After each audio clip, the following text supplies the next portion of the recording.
For decades, Carol Burnett was Hollywood's beacon of warmth, the woman who could make an entire nation laugh with a raised eyebrow or a whispered line. To millions, she was grace personified, kind, gentle, and incapable of malice. But behind that iconic smile hid a side of her that only a few ever saw, the one that had been pushed too far and betrayed too deeply. In her 90s now, Burnett finally opened up about the few men who had crossed lines she could never forgive. And among them, there was one whose betrayal cut deeper than any headline, one who changed her forever. The show that built a legend and broke a bond was, in the 1970s, The Carol Burnett Show. It was not just another TV program, it was an event. Every Saturday night, families gathered around their living room sets to watch Carol Burnett and her cast bring laughter into American homes. The chemistry between Carol and her co-star Harvey Korman was electric, natural, and effortless. Together, they transformed simple sketches into comedy gold. Viewers adored them. She was the heart, he was the edge, and their timing was perfection. Off-camera, they shared a deep friendship built on mutual respect, trust, and years of creative collaboration. For more than a decade, they seemed inseparable. But behind that picture of unity, a storm was quietly forming. By 1974, the cracks began to show. The show was in its 7th season, drawing record-breaking ratings and critical acclaim. CBS had just renewed it for 3 more years, and the team had won their 4th Emmy. On the surface, everything looked perfect. But inside Studio 33 at Television City, something had changed. Harvey, once the charming and quick-witted comedian everyone loved, had started to pull away. Costume designer Bob Mackie, who witnessed the tension firsthand, later revealed that Harvey had grown moody and irritable. He would get frustrated over small things, Mackie said, and you could tell something was eating at him. Some believed it was jealousy. Carol's fame had begun to eclipse his.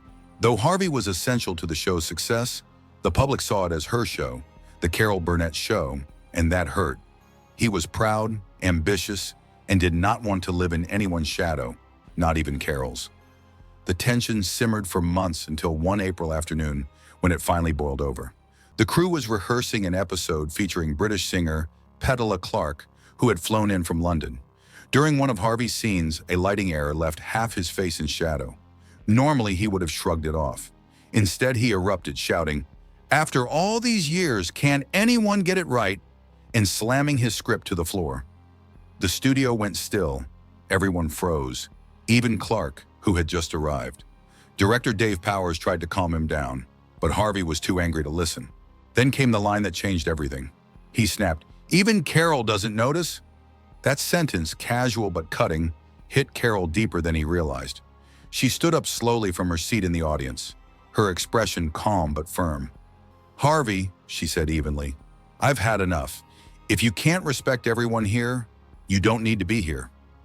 The room fell silent, not a word, not a sound. According to Bob Mackie's memoir, Even More Laughs, you could hear a microphone drop. Harvey froze, his face pale. Then without another word, he walked off the set. No one followed. Carol stayed behind, sitting quietly in her chair for nearly half an hour, staring at his empty seat. "I didn't want it to end this way," she whispered, "but he went too far." Within hours, the Los Angeles Herald-Examiner published the headline, "Harvey Korman leaves the Carol Burnett Show during rehearsal." Hollywood exploded with gossip. Reporters speculated that Carol had finally lost her patience after months of tension. For 3 days, rumors filled every studio corridor.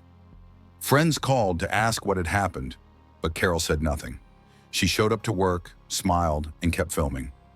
Vicki Lawrence, her closest confidant, tried to reach Harvey, but he would not answer. Then on the 3rd morning, CBS received a call. It was Harvey. "I need to talk to Carol," he said, his voice shaking. When she picked up, he simply said, "I was wrong. I want to come back."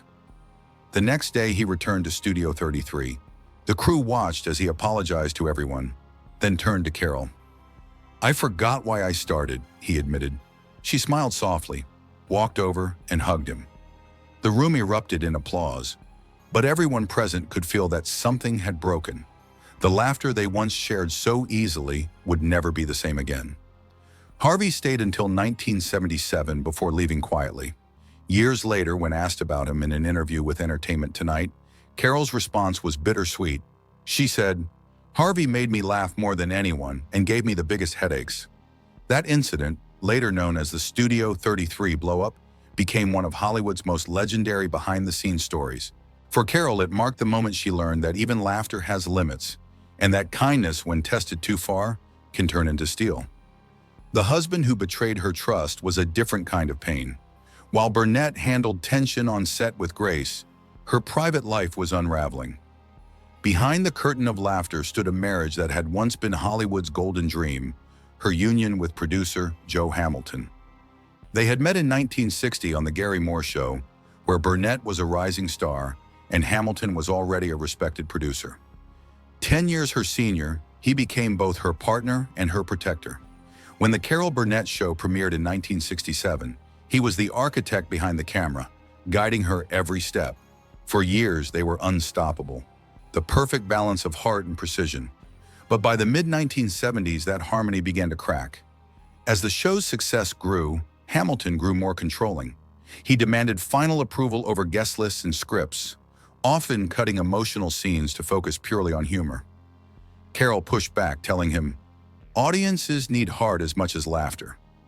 That line marked the start of a slow, painful divide. Then came the rumors. In August 1979, TV Guide published a blind item hinting that a veteran producer was having an affair with a young CBS editor. No names were printed, but everyone on set knew who they were talking about. Burnett stayed silent until 1982 when her lawyer uncovered something worse. Joe had secretly formed Hamilton Productions, registering spin-offs from The Carol Burnett Show under his own name, including Mama's Family, a concept born from her sketches. The betrayal was complete.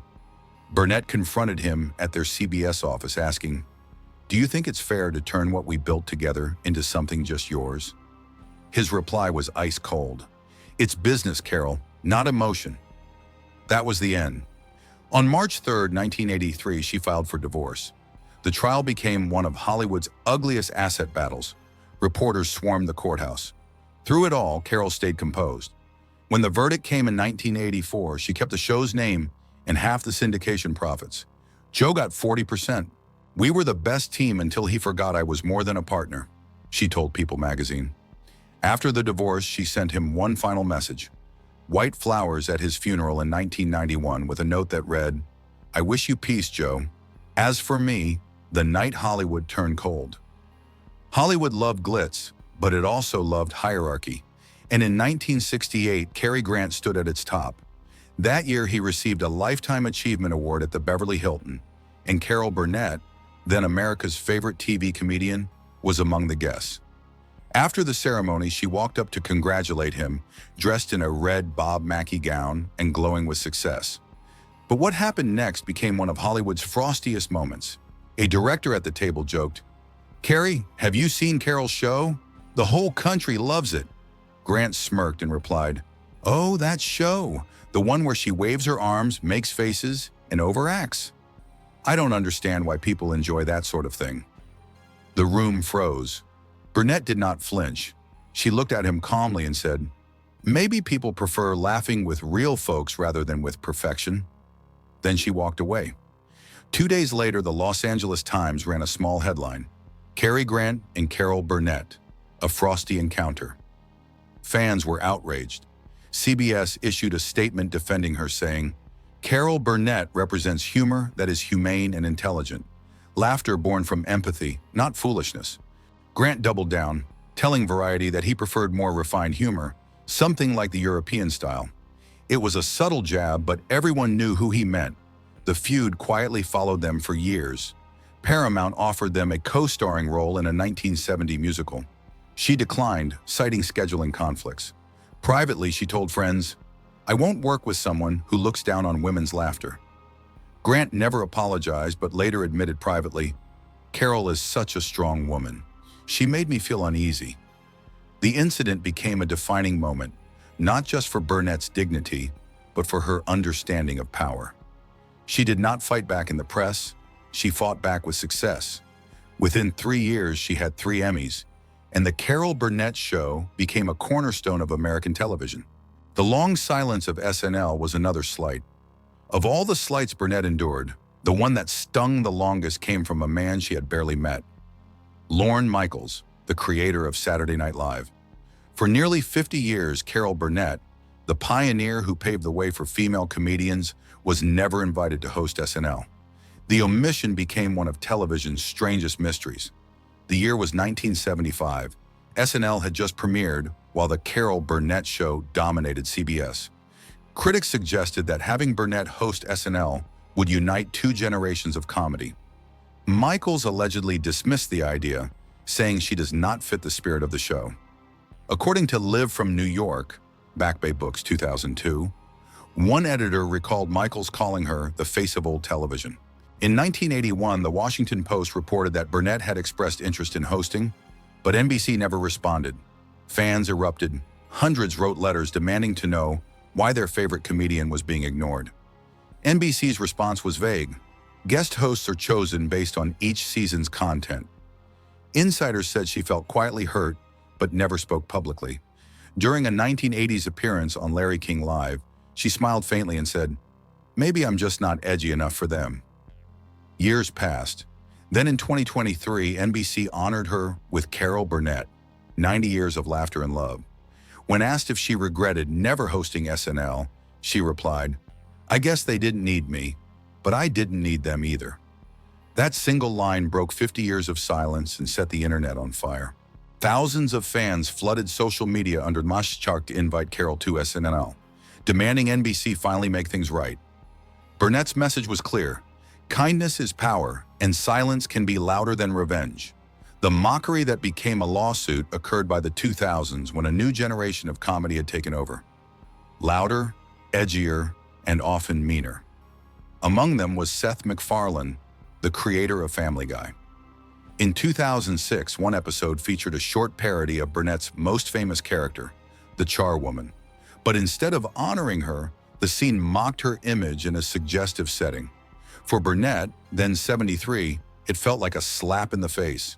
On April 16, 2007, she filed a lawsuit against 20th Century Fox and MacFarlane for $2 million, claiming unauthorized use of her likeness and damage to reputation. "I'm not suing for money," she said in a video statement.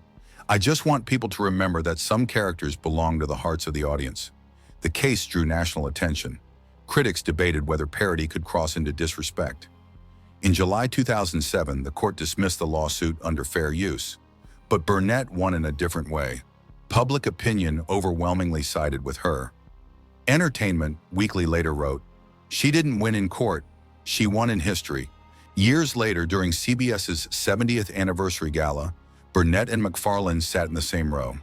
When cameras panned across the audience, MacFarlane nodded politely. Carol did not return the gesture. She simply smiled and clapped in rhythm with the music. For her, that was closure. Quiet, dignified, and absolute. Carol Burnett's story is one of laughter, loyalty, and lessons learned the hard way. She faced betrayal, disrespect, and arrogance, but never lost her grace. In the end, her silence spoke louder than any feud. So tell us, which moment do you think hurt her the most? The betrayal, the insult, or the mockery? Let me know in the comments below. And do not forget to like, subscribe, and stay tuned for more Untold Hollywood stories.